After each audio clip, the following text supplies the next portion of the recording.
رسول الله أما بعد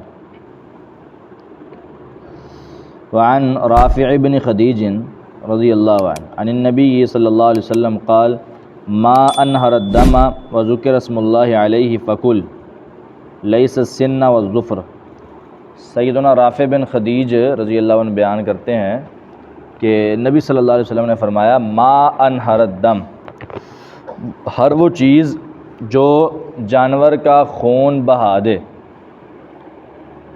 ہر وہ چیز جو جانور کا خون بہا دے، وذکر اسم اللہ علیہ، اور جانور کو ذبح کرتے وقت اس پر اللہ کا نام لے لیا جائے، فکل، بس تم اس کو کھا لو۔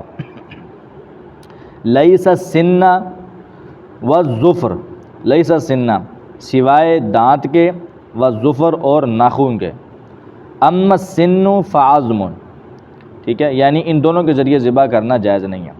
رہا دانت، تو دانت جو ہے نا فعظم، تو اس لیے اس سے ذبح کرنے سے اس لیے منع کیا گیا ہے کہ یہ ہڈی ہے۔ وَأَمَّا الظُّفْرُ، اور رہا ناخن، فَمُدَ الْحَبَشَةِ، تو یہ اہل حبشہ کی چھری ہے۔ اس حدیث سے یہ پتہ چلتا ہے کہ چھری کے علاوہ بھی ہر تیز دار چیز سے جانور ذبح کیا جا سکتا ہے، کوئی بھی تیز دار چیز ہے۔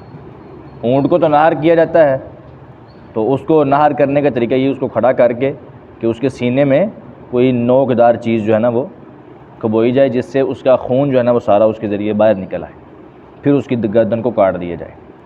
باقی جو جانور ہیں ان کو بھی تیز دار، ایسی کوئی بھی چیز جو تیز دار ہے جس سے جانور کو کوئی تکلیف نہ ہو، ٹھیک ہے، اس سے ذبح کرنا جائز ہے، ٹھیک ہے۔ جس طرح آگے ایک روایت بھی آئے گی کہ ایک عورت نے ایک بکری کو پتھر کے ساتھ ذبح کیا تھا،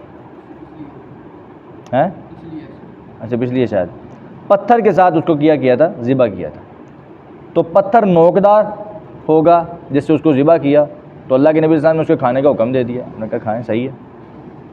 تو پتھر ہو یا کوئی بھی لوہے کی نوکدار چیز ہے یا کوئی بھی تیز دار کوئی بھی ایسی چیز جس سے جو ہے نا وہ جانور کو ذبح کیا جا سکتا ہے اور اس سے جانور کو تکلیف نہیں ہو رہی اور وہ بہترین طریقے سے ذبح ہو رہا ہے، تو اس سے ذبح کیا جا سکتا ہے۔ بس شرط یہ ہے جانور کو تکلیف نہ ہو، دوسری شرط یہ ہے کہ اس سے سارا خون باہر نکل آئے۔ ما انہر الدم، یہ شرط ہے کہ جو جانور کا خون بہا دے اور اس پر اللہ کا نام لے لیا جائے، اس سے ذبح کرنا اور ذبیحہ کھانا جائز ہے۔ لیکن دو چیزیں ایسی ہیں کہ جن کے ساتھ ذبح نہیں کیا جا سکتا، یہ ایک دانت ہے، ناخن ہے۔ دانت کے بارے میں اللہ کے نبی صلی اللہ علیہ وسلم نے فرمایا کہ اس وجہ سے اس سے جو ہے وہ ذبح نہیں کرنا کیونکہ یہ ہڈی ہے، اور ہڈی جو ہے وہ جنوں کی خوراک ہے۔ ہڈی کیا ہے؟ جنوں کی خوراک ہے۔ اس کے ذریعے جو ہے وہ یہ جتنا مرضی نوکیلا ہو جائے، جتنا مرضی تیز دار ہو جائے، اس سے جانور ذبح نہیں کرنا۔ اور جو ناخن ہے یہ کہ حبشیوں کی چھری ہے، اور یہ یعنی یہ کہہ لیں کہ کفار کے ساتھ اس کی مشابہت ہے، ٹھیک ہے، وہ اس کے ساتھ جانور کو ذبح کرتے ہیں۔ تو ناخن جو ہے، یہ انسانوں کے ناخن تو چھوٹے چھوٹے ہیں نا، جانوروں کے ناخن ہیں، اس طرح دوسرے جو بڑے بڑے ناخن ہوتے ہیں نا وہ بڑے تیز دار ہوتے ہیں، ٹھیک ہے، تو ان کے ساتھ جو ہے نا جانور کو ذبح کرنا یہ بھی جائز نہیں کیونکہ یہ کفار کے ساتھ مشابہت ہے، تو کفار کے ساتھ مشابہت رکھنا ٹھیک نہیں ہے۔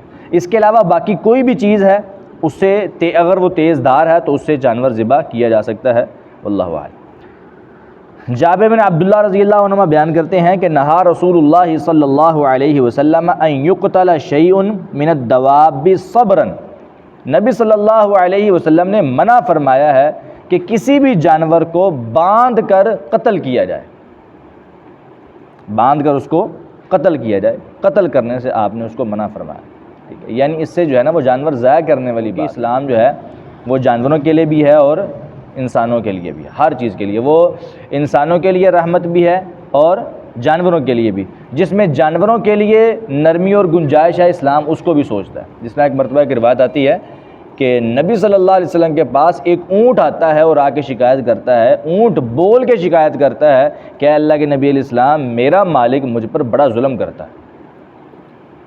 بڑی عجیب سی بات ہے کہ ایک جانور آ کے اللہ کے نبی کو یہ بات کہے، تو اللہ کے نبی علیہ السلام نے اس کے مالک کو بلایا اور کہا کہ یہ جانور جو ہے، تیرا جانور اونٹ جو ہے مجھ سے تمہاری شکایت کر رہا ہے، کیا تم ایسے کرتے ہو؟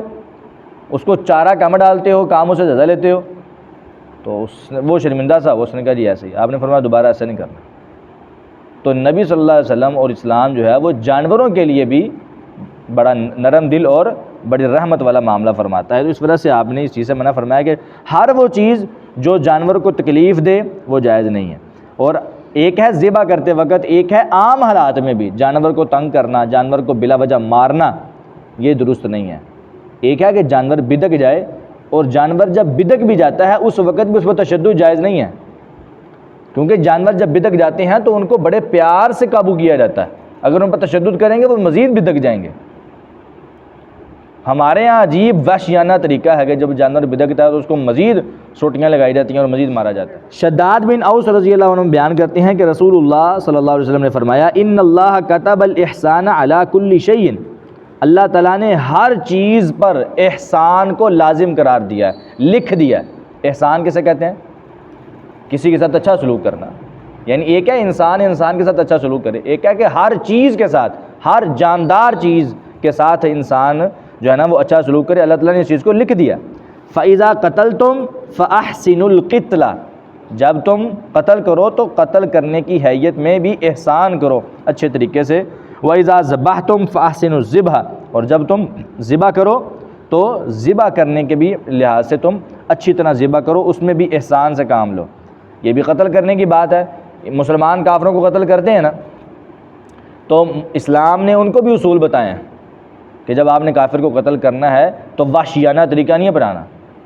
جس طرح کافروں نے اکثر مسلمانوں کے ساتھ وحشیانہ طریقہ اپنایا، حضرت حمزہ کے ساتھ کیا کیا گیا، ٹھیک ہے، تو وہ سارے کے سارا جو معاملہ ہے، حضرت حمزہ کی جو ہے نا اس طرح لاش بنا دی گئی تھی کہ ان کی لاش پہچانی نہیں جا رہی تھی. مسئلہ کیا گیا ان کی لاش کے ساتھ، ان کے کان، ان کی ناک، ان کی آنکھیں، ان کا ہر چیز نکال دی گئی، ختم کر دی گئی، ان کا چہرہ مسخ کر دیا گیا قتل کرنے کے بعد، شہید کرنے کے بعد. کافروں نے یہ کام کیا. لیکن مسلمانوں کو اللہ کے نبی نے اس چیز سے منع فرمایا کہ جب آپ نے اپنے کافر کو قتل کر دیا ہے تو اس کے بعد اس کی لاش کو کچھ نہیں کہنا، اور قتل کرنے میں بھی ایسا طریقہ اپناؤ کہ اس کو جو ہے نا وہ زیادہ مسئلہ نہ بنے. اس کے ساتھ اچھے، یعنی قتل بھی اچھے طریقے سے کرنا ہے. یہ نہیں ہے کہ بھئی اس کو مزید تکلیف دی جائے اور قتل کرنے کے معاملے میں بھی اس کو تکلیف، ایسا نہیں کرنا. اسلام نے اسلوب سکھائے اور طریقے سکھائے.